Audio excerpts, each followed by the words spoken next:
Hello, Jerry here at iROCK Music School. Welcome back. Today we're going to be trying something a little bit different. This video today is going to show you how to play a C chord. Now, just like our 1, 2, 3, 4 videos, I'm going to structure the video so that you can play 4 different levels of this chord. Level 1 will be the root note. Level 2 will be a power chord, level 3 will be an open chord, and level 4 will be a bar chord. So today's video is all about the C chord. Good luck with it. Okay, welcome to level 1. So what I'm going to do for this level is show you where to play the C root note. And there are a number of different places we can play a C root note. This is the first one I'd go for. You get your third finger, put it on the 3rd fret on the 5th string. Plucking the 5th string. There's the C note. Now we can go 1 octave higher. When I say octave, we're talking about a whole 8 notes in the scale up to this higher C note. There's no reason why we can't play that in place of a full C chord as well. So this is the first finger, 1st fret, 2nd string. A couple of other places you can find a C note. Take your 3rd finger, or any finger for that matter, doesn't matter, 5th fret on the 3rd string. That's a C note. That's actually exactly the same C note as this one, just on a different string. Then another C note I'd go for is on the top string, all the way up to the 8th fret. And that C note is exactly the same as this C note right here. And we could also find another version of this C, which we played, and this one, we can find it right here. So to find that one, take your 3rd finger, put it on the 10th fret on the 4th string. There you have it, that's the C note. Okay, the level 2 version of playing a C chord would go something like this. I think I'd go for power chords on this level.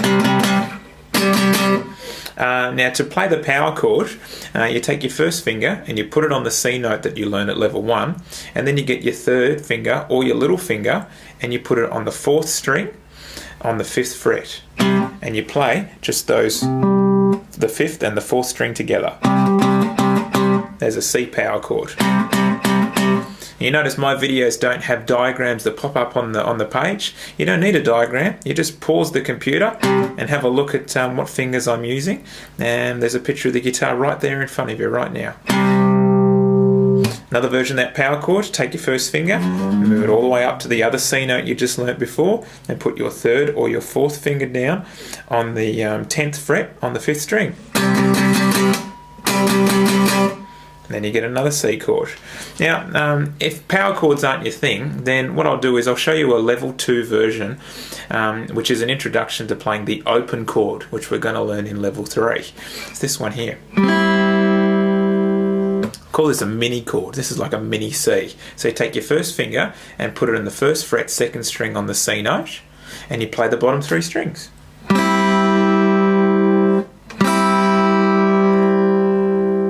There you have it, that's your level 2 C. Good luck, and move on to level 3 when you're ready.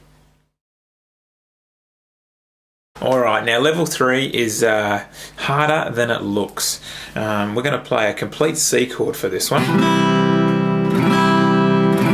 This is what we call an open chord because it's got open strings in it. And the way we play this chord, we've already learnt part of it. Take your 1st finger, put it in the 1st fret on the 2nd string.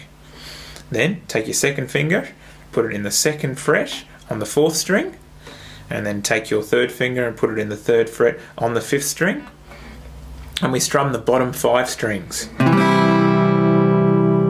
Some chord diagrams or books might tell you to strum all 6 strings. You can do that. That means that you've got an E note in the bass. I don't use this very much. I think it sounds a little bit dark, a little bit muddy. I prefer just the bottom 5 strings for this chord.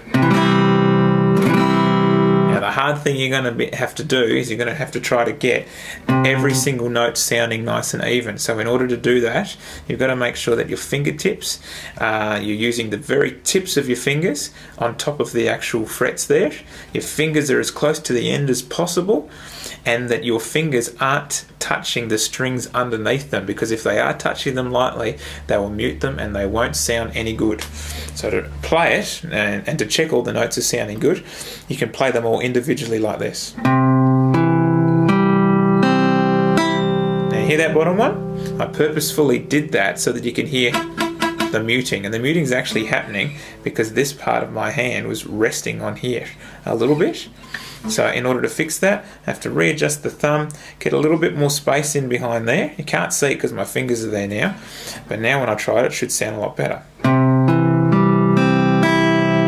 Okay, now the other thing I was telling you about before was if your finger falls over. I'm playing the 4th string now and it's muted, not sounding very good. So in order to do that, the smallest movement with my 3rd finger coming up like that fixes it. Have a look. Muted, then I'm moving it, and then it comes back to life.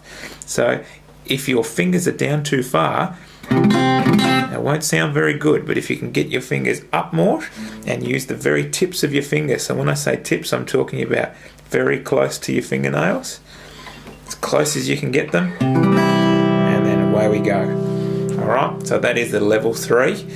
Practice up. You're going to need to strengthen that hand in order to make it to level 4, which is the almighty bar chord. Okay, you've made it to level 4, well done. I'm going to show you 2 ways to play this C chord as a bar chord. The first one we'll do is based on an open E chord. Alright, the reason why I say that is because these 3 fingers here look like an E chord, and if you're already familiar with playing an E chord down here, you normally use these fingers, but if I use these fingers and then move them up, and then take my first finger and bar it. It's called a bar chord because you bar it, and this finger touches every single string and flattens it so that you can hear the notes being played at that particular fret. Alright, so this is a C bar chord. I'll show you where to put your fingers. So the first finger goes back on that C note on the 8th fret, flatten that finger. Second finger goes in the 9th fret on the 3rd string. The 3rd finger goes on the 10th fret on the 5th string, and the little finger goes underneath that 10th fret 4th string. And we strum all 6 strings. Now, the only way you'll get a bar chord is if you've strengthened your hand. So you strengthen it by continually practicing your bar chords as well as practicing the open chords, because your fingers will get stronger. And then once they're strong enough, you get your thumb and your fingers and you squeeze the guitar neck just like that. Now the other way of playing a C chord is this C chord here. The great thing about this C chord is it is based on an A chord. Now this is actually where you'll see the similarity to an A. I'll show you what I mean. If I move it back a fret at a time. Okay, now if I just change the fingers to something you might recognise a little bit more, rather than playing those notes with my 3rd, play them like this. So there's your A chord. Change those notes. So change those fingers just for the 3rd. There's an open string there. Then I move it up a fret at a time. Alrighty. So when you see a shape like this, I call this a 5th string bar chord because the root note is on the 5th string. This one I call a 6th string bar chord because the root note is on the 6th string.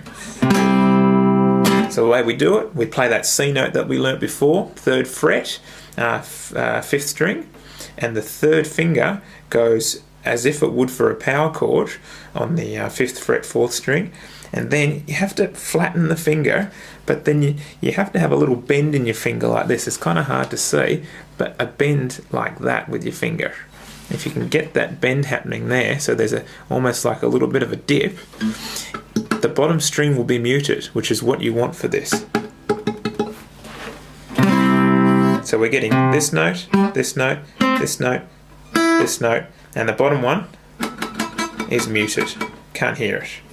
And you're basically strumming. You can strum the bottom 5, but you'll only be able to hear the 5th, the 4th, the 3rd, and the 2nd.